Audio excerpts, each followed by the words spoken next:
Hey guys, in this video I'm going to explain to you how you can transfer money in the Wells Fargo app. And it's really easy and simple. So basically in the Wells Fargo mobile app, what you're going to do is you're going to look for Zelle. Okay, where you can send and receive money with Zelle to other bank accounts. Really easy and simple. So these are the steps. So what you want to look for is you want to look for the transfer and pay option on the desktop or pay and transfer on the mobile app. Select Zelle, of course, and then click on send. You want to select the recipient if it's already added, or you can enter their details.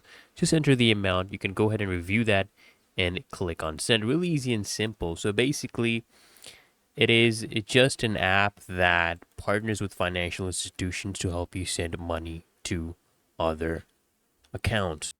And you can do this with just an email address or a US mobile phone number, regardless of where they bank. Really easy and simple. So I hope this video helps you out, guys.